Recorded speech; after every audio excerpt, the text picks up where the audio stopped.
Hey, I'm Sommelier André Hueston Mack, and today I'm gonna taste over a dozen wines that you can only get at Trader Joe's.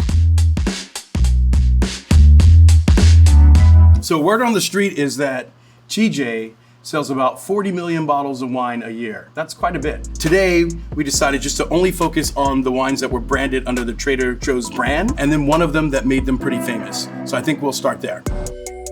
Okay, we're gonna start off here with the Charles Shaw. This is the Merlot, California, and this is $4.49. So this was affectionately known as $2 Chuck. I don't have a lot of hang up on inexpensive wine. I'm really always have been about wine for the people. And because you, the people, asked me to try the wines from Trader Joe's, that's why we're here today. So as we're looking at this is a 2022 vintage. It just says California on front. That means that the grapes for this bottle of wine can be sourced from anywhere in California. A sign of quality is more detailed on where the grapes come from. So California is pretty broad. If it had more detail on it, I would expect a little bit more detail in the quality of the fruit and the quality of the product. But I don't know, that's just me judging a wine by its label. All right, we're gonna crack this thing open.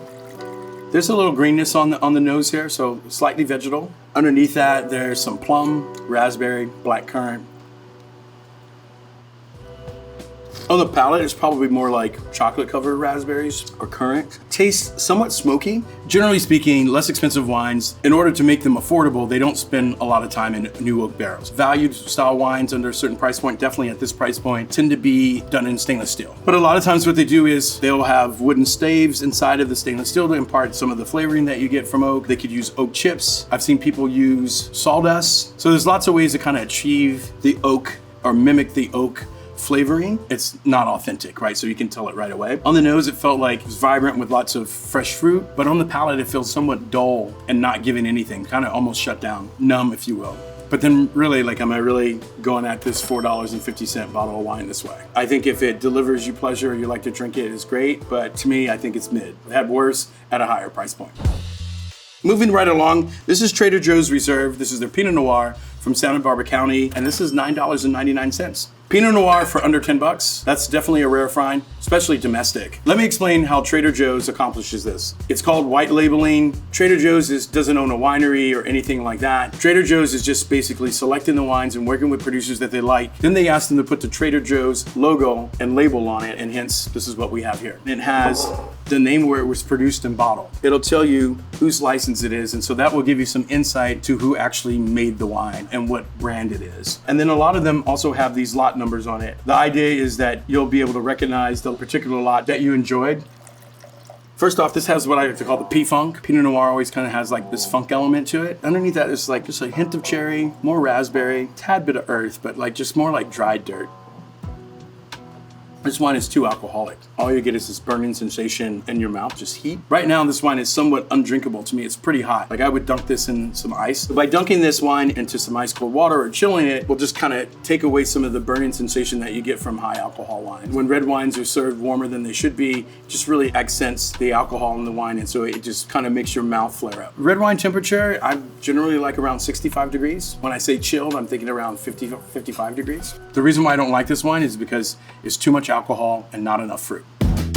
So this is Trader Joe's Pinot Gris. This is from the Willamette Valley in Oregon. This is 2023, and this comes in at a whopping $9.99. Pinot Gris is Pinot, but it's gray. Pinot Gris almost looks like red grape. It's spotted with like some green on it and red. It has a darker skin than most white wine grapes do. Pinot Grigio, Pinot Gris, same grape. The Willamette Valley is located in Oregon. It runs from Portland proper all the way down to Eugene. What you want when you're growing wine grapes, or generally anything, you want really hot days so the grapes can ripen phenolically, but then you also want very cool nights so the grapes can retain some form of acidity. So in the Willamette Valley, they do that. All right, we're gonna open this bad boy up. So lemon lime, somewhat like a lemon custard. There's something confectionery about it, the wine. It smells somewhat like cotton candy, a little bit of peach, nectarine.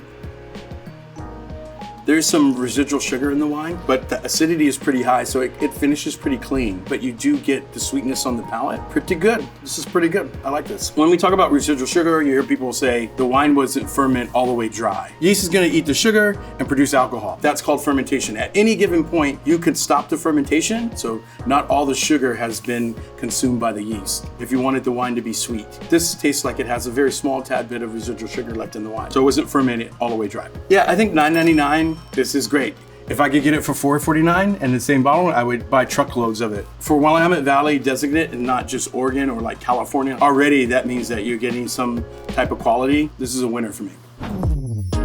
So moving right along, this is Trader Joe's. This is the Platinum Reserve. This is Cabernet Sauvignon for $17.99. And what's interesting, I get the Platinum, I get the play here. So we're moving a step up. There's a little bit more detail on the bottle. This is Cabernet Sauvignon, but it's from Napa Valley. But to be more specifically, it's from a sub-appellation called Oakville. Oakville definitely is the home of King Cabernet Sauvignon. They tend to be some of the most elegant wines. The more detail that you can give me about any wine, the higher the cost of the wine. And to be honest with you, for $17.99, this is still well below the average wine that you can get from Oakville, or that has the Oakville designate on the label. So it's still a bargain because these wines cost triple the amount, mainly starting. Like, I don't think you can really get anything under $50 from there, but can they deliver the quality of this particular sub-appellation at this cost? We'll see. Okay. There's cedar, there's leather, there's black currant, red currant, tad bit of bitter chocolate. This smells like every bit of high quality Cabernet from Napa. There's quite a bit of tannin there, but like pretty well integrated. It's not too crazy, but other than that, it has everything that you would be looking for in a California Cabernet. It's pretty polished. Yeah, this is very pleasant. Feels like it has some bottle maturity. I mean, it's got 3 years, but it has some of those aromas and flavors that generally come from a wine being aged. It's all integrated. The alcohol is not out of whack. It's not overly fruity. All of those things have come together. It's a well-balanced, polished wine. And for $17.99, feels like an incredible price. And I think the only problem that I have with the wine is that it falls a little short on the finish. It feels a little light on the back palate. The wine just stops mid-palate. As I swallow it, it doesn't coat my throat, it doesn't go down, I'm not tasting it afterwards. It's almost like you get to chew the food, but you don't get to swallow it. But other than that, this is a thumbs up. $17.99, like I would drink this wine. I would pay like $35 for it. This is Trader Joe's Growers Reserve. This is the red wine blend. This is 2023 and it comes in at $5.99. Growers Reserve means nothing. It's a marketing term. It doesn't mean anything. It's not regulated by the government. If you look on the back here, it says certified organic by California Certified Organic Farmers. Has the little stamp of approval on it. Definitely doesn't mean that it tastes good at all, but we're gonna find out. First thing that jumps out of the glass is violets, raspberry. It smells like vanilla, maybe with a little bit of cinnamon. Just smells a little chemically induced there.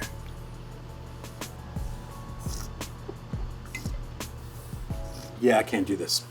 I can't do this one. It's not bad, but I feel like it misses on a lot. I can't put my finger on it. It's saying that it's organic, but it tastes manipulated in a way. It makes me feel like, and then I'm getting like this fingernail polish remover. I think there's definitely some $5 wines out there, or sub $5 wines that bring value, but in my opinion, this one probably doesn't. I wouldn't drink this. Now we have Trader Joe's Grand Reserve. This is the GSM, and it's $12.99. GSM, this is an acronym for the grapes that you find in this particular blend. It's 42% Grenache, 39% Syrah, and 19% Mourvedre. Grenache, Syrah, Mourvedre are some of the standout grapes that are used in the Rhone Valley that make up or comprise some of the great wine blends from that particular region. You can't name a wine outside of that region the same name because it's illegal. You can only get Côte Rôtie from Côte Rôtie because Côte Rôtie is the name of a place. In Santa Barbara, they named this a GSM because they wanted to emulate Côte d'Aron style wine. In the United States, we name wines after the grape varietals in which they're from. Otherwise, this would be called Santa Barbara. Yeah, we're gonna go ahead and get in here. So I kind of get like iron, metallic. That's generally for the Mourvedre. It's like really savory. It's almost kind of like when you bite your tongue or bite the inside of your lip, like that little bit of blood that comes out. I always kind of associate that with Mourvedre. Syrah, there's this pepperiness, this kind of spiced, and then it's like this cranberry / currant. It's pretty tannic from the Syrah, but like it's sucking the moisture out of my mouth. Generally speaking, tannin sucks all the moisture out of your mouth, so it gives that drying out feeling that you get in the insides of your cheek. This has tannin, but no body, and I'm thinking I wanted to see a little bit more lush fruit or depth of fruit, and I think that's what we're lacking here. It's high in alcohol. It's almost 15% alcohol, but it's no grip to the wine. There's no layers. It's just all like one rush. No nuance to it in any way. I had high hopes for that wine. I think that you can find a better Côte d'Aron from Côte d'Aron, far superior at this price point, and you can get some stuff that's even better, cheaper. So we're stepping away from today's theme. This is Ernest Rapeneau. This is Champagne from Champagne, Blanc de Blanc, $26.99. So you're probably wondering why this is here. We just had to know. We had to know if Trader Joe's could sell a bottle of champagne cheaper than champagne could sell it. It is from a real producer. This is Blanc de Blanc. This means white from white. So they're using only Chardonnay grapes. These tend to be more coveted and more expensive. Champagne is expensive because there's a secondary fermentation that happens in the bottle. So it takes quite a bit of time to make champagne. So there's lots of things that happen and happen by hand. And generally, the more times you touch something, the more expensive it is. I get like this toasty brioche. It's a little bit of pear. It's got great depth of flavor. It's got layers, it's got nuance. It just seems like it's lost some of its spunk. So the bubbles kind of fall off fast, and now it's almost flat. And I just pour this. Now we can deduce why Trader Joe's can sell champagne for cheaper than champagne. It's just not good champagne. Champagne is about the bubbles and the dance. I think this has flavor, but doesn't really embrace the true excitement of champagne. This is lackluster. I don't think this would even be good in orange juice. Now we're off to Bordeaux. This is the Trader Joe's Reserve. This is a Lussac Saint-Emilion 2022, and this is for $9.99.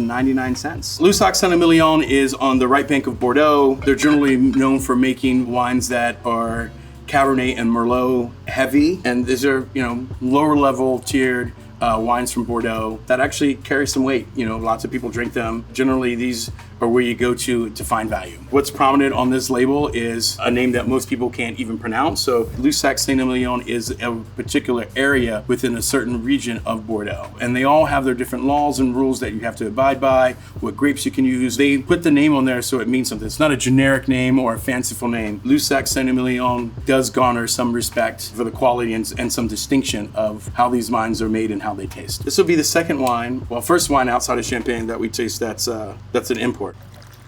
First off, I smell a little barnyard here, followed by blackcurrant, a little bit of cherry cola. That's a fun little wine for $9.99. I think you get the nuances, the complexities of the wine. It's fresh, it's new, it's only 2 years old, but it's still accessible and drinkable. Some people would be surprised to find this style of wine in Trader Joe's. Their track record tells everybody that they are a force within the wine world, and they know that their customers have different tastes, and I think this is a great call. Entry-level Bordeaux, everyday drinking Bordeaux that tastes fantastic, that delivers on taste of Bordeaux without the price point. This is a no-brainer. We're moving up. This is the Trader Joe's Grand Reserve. This is Meritage. This is Paso Robles 2021. This is $12.99. So it's Merit, which signifies the quality of the grapes, and then Heritage, which is the homage to Bordeaux. So they kind of put those words together. They started putting this on bottles that were Bordeaux-style blends. This one is from Paso Robles. What I would say is I don't know if the name carries any weight behind it. The use of the term Meritage, to me, it was never used as a standard of quality. It was more about the blend and where the inspiration came from. I'm not real sure if I would be able to use that or could stand by that was a merit of quality, but I don't know. I'm gonna taste and find out today. A lot more pronounced fruit. There's a little bit of plumminess to it, like ripe plum, red currant, cocoa. There's vanilla from the oak, and there's a little bit of cherry. All right, I like this wine. Out of all of the wines that we tasted today, this wine, what it's advertising on the label is definitely found in the glass and on the palate. When I think about Paso Robles fruit, you think of rich, ripe, this harvest of fruit, bountiful. That's how the wines taste. It delivers on all those categories. This wine is selling what it advertised.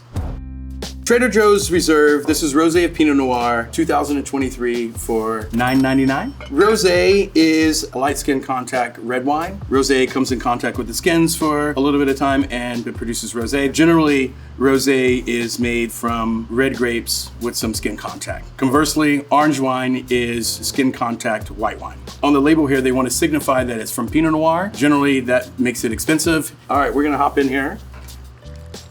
You get a little bit of that P-funk that you generally get from Pinot Noir. There's a little bit of raspberry, but more like kiwi, strawberry. And there's kind of a muscat, kind of gummy thing going on here. A greenness or a freshness, this brightness that you smell. That smells somewhat like mowed lawn. It's smoky, but I don't find that as a bad thing. I don't dislike it, but I know that it's there. This is juicy, this is fun, it's fragrant, it's aromatic. Not only is this from Napa Valley, this is from Los Caneros, which is a sub-region within Napa. We're starting to get more detailed about where the grapes are coming from and how this wine was made. You can taste that in this wine. $9.99, I would drink this. Trader Joe's Reserve. Sauvignon Blanc, and this comes in at $9.99. I love a good Sauvignon Blanc. I don't drink enough Sauvignon Blanc. I wish I did. Out of all the wines here, this is kind of one of the ones that was at the top of my interest. It almost smells a little bit like cotton candy, like vaguely. There's some grassy elements to it. It's herbaceous. It smells a little bit salty, like a little bit like ocean. But I think what I'm really smelling is this warmthness and this richness. Great acidity. It's got a rich mouthfeel to it, so it has like this creaminess and richness, so the wine has texture. Lemon verbena, $9.99. This wine doesn't disappoint. This is spot on, exactly what I was hoping for and what I thought you would get from a Napa Valley Sauvignon Blanc. This is solid. For me, my baseline is, does it taste like what it's supposed to taste like? And I think this wine does. And for $9.99, you're getting a bargain here. This is Trader Joe's Petit Reserve, and this is Carmenere, and this is from Chile. This is 2021. This comes in at $7.99. So this grape, Carmenere, is really championed by the Chileans. It was one of the missing Bordeaux grapes that migrated over. It's kind of not even grown in Bordeaux anymore, but it has flourished over in Chile, and it's something that they've raised the flag up and made it their own. Petite would normally mean small. It raises a red flag considering that the wine isn't French. I don't know how it pertains to this wine in particular. I would just think more about price point. On the imported wines, obviously by law, they have to list importer there. Importing them in at this particular price point, I think the price goes up, but not enough to affect the United States consumer. I have to say, this is one of the most colorful labels that we tried all day. So there's a little bell pepper here, green pepper. First thing that you pick up off the nose. There's some cranberry, cinnamon, black currant.